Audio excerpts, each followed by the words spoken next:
What's going on YouTube? So finally got all my parts for my Colt 15. I believe this is closest to a model 610 or the GAU-5. The GAU-5 is just estimates the Air Force designation, but this is mostly known by the Colt 15. So let me do a parts breakdown. And yep, I finally got all the parts and assemble it, and I'll show you at the end of the video what it looks like fully assembled. So these happen to be Colt. These are the slim style 7-hole hand guards. They do have an aluminum heat shield, but these are it's a high quality hand guard.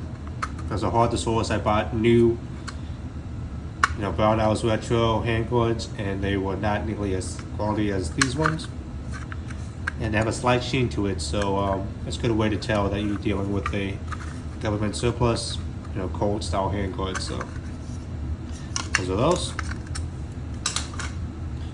For the lower, we have a registered, this is a stack arms, it's assembled. This is a registered SBR. I have a mil-spec trigger. This is a surplus A1 grip. I probably will change this out because with it being surplus, you can see all the dings and dents over time. And I'll probably get a new production because all my, my car stock, my A1 hand guards, my slim hand guards, or newer production. It's not as stained up, so it kind of looks off, but I'll eventually will find a new A1 grip. I do have the Magpul enhanced aluminum trigger guard. I get annoyed by having the ears of the lower always impacting my finger. It's just really annoying. So even though not chrome correct, something I have changed. The buffer is the H2, and I do have the regular carbine spring. The stock is this is the H&R. This is a new production CAR-15 stock. It's a really good price and actually very good value. I used to own the B5 stock mod, and I'd say these H&R is actually feels more solid. Feels like a better product. It's also half the price too, so that's pretty cool. Notch safety, mil-spec, trigger group, and then just standard controls. Nothing too fancy for the lower. For the magazine, I have a bunch of these. This is a pretty worn Vietnam era 20-round magazine. This does have the aluminum follower. It says anti-tilt, so pretty cool. This one is made by Colt, but I have a bunch of them. Adventure Lion. This is an older one because it says Colt AR15, so that's kind of cool. For the bolt carrier, we're running the Brownells Retro. This is the slick side, so it has no serrations because the carry handle I went for is slick, meaning it has no forward assist, it has no shell deflector, and that's what I was going for, just a really nice, simple, upper receiver. This is fully chrome, includes the bolt, the cam pin, the firing pin, this would be the gas tube extension, I believe, but fully chrome. I don't believe technically any CAR-15s use a chrome carrier, but although not chrome correct is something I was going for, I think chrome is an excellent finish for a bolt carrier, and it really reminds me of having a retro gun, so that's why I went for it. Excuse me. Regular charging handle, nothing fancy, because we're all kind of going for a bare bones setup. This is kind of cool. I have the, this is the Brownells Retro Series bill. This is a pencil profile, so it's a .625 profile at the end. It does have the front sight block.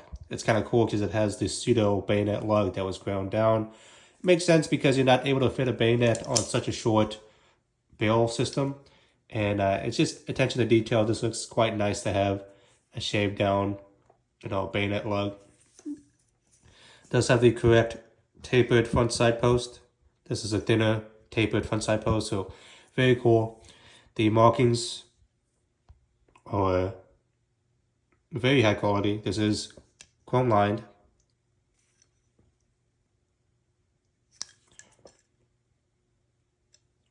Sling swivel riveted in. This has a nice phosphate coating. It's a very high quality barrel. For the compensator, I have the A1 compensator. And then I have it mounted with shims because I do have a silencer that I can use on here. And so just have shims for a better timed system. It's not fully torqued on yet. You can see how it's not indexed at 12 o'clock because I still need to fully assemble it. This does not have M4 receiver extensions because this is a correct A1 profile barrel. It should match up on my upper. Just keep that in mind. As a flat delta ring, you notice the newer profiles have a more flared one to make it easier to disassemble, but this has the older one. It has kind of a gray phosphate color to it, so interesting. Very high quality barrel. These are very attractive in price. And it's a fully assembled correct barrel profile, which is nice. I'm a big fan of pencil profiles, so I'm glad that I picked this one up. And I still have these in stock. The upper, this is probably the hardest part for me to source. This, I believe, I actually had to buy this one used. I think it's a Luth or a Brownell's AR that was sold by Luth. But notice the slick side, so it has no forward assist and no show deflector. So it's a very simple, lightweight setup. I do have to install a dust cover. This one's slightly different. It has the A1. Has the A1 rear sight fixed carry handle, but it does have the A2 configuration. So it has a wide open aperture and a long range aperture.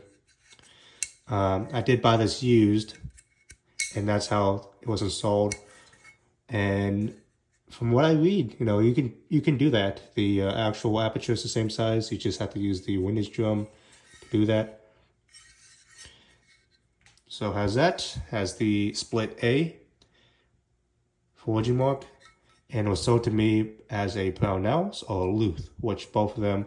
Brownell's does not have their own forgings. They just buy it from companies that supply to them.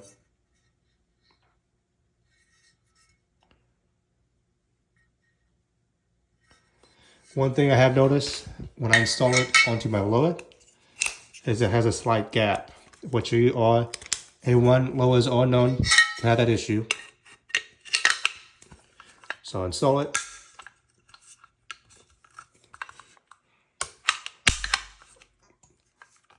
So you can see how there's a very slight gap at the rear. You can see daylight. It's just a bit, but this is considered a Blem upper. I got a little bit of a discount for this, but just keep that in mind. If you buy an upper, try to buy it new. And if you do have this issue, it's probably a Blem, so you probably can get a refund. I knew this had this issue when I got into it, and I actually got this upper for a little bit of a discount. But these uppers are hard to source, and I'm happy that I got it anyway. So the last thing is just the gas tube. Happens to be a Luth AR. You can see right here. Just a stainless gas tube. Got the roll pin, and that's it. So let me get back to you. Let me assemble this, and I'll show you the finished product. So we're back. This is the completed rifle. An 11.5 pencil barrel with the front sight block. Collapsing stock. This is the 6th position. This is not 100% clone correct. I have small things like this is not a unreinforced lower. I have, no, it's not a 2-position buffer tube. Would be nice, but I didn't want to go out and spend, $40 on a buffer tube. Technically, this has the A2 sights. So notice it has the large aperture and then small. The A1 aperture should have large or should have small. The only difference is just the elevation for distance. What else is... This does have the chrome bullet carrier, which I don't believe any of the CAR-15s ever use. I think they switched to the phosphate. But that was mostly a cost-saving procedure. The original M16s were designed with a M16 chrome bolt carrier group, so I'm very happy to include it in my rifle. Very simple. I was very looking forward to having a A1 slick, you know, no forward assist, no shell deflector, just a slick upper. I'm very happy with it.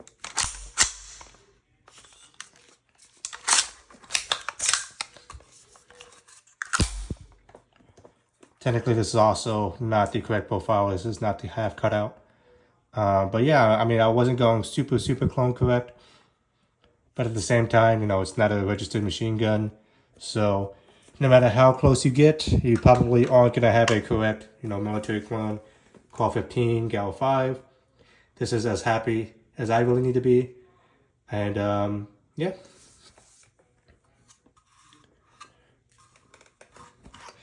Thanks for watching. Pretty excited. Very simple. It's a very small carbine. Technically, these were considered SMGs when they were first made. And this is super small, very light and handy. I really like having that pencil profile. This is probably like a 6-pound rifle. Very lightweight and still very capable because it has that 11.5 velocity of a 5.56. So still very capable and very minimal, very simple. And that's what I was going for. I may add a sling, but I'm not in a rush. I'm just happy with the way I have it set up. So, thanks for watching.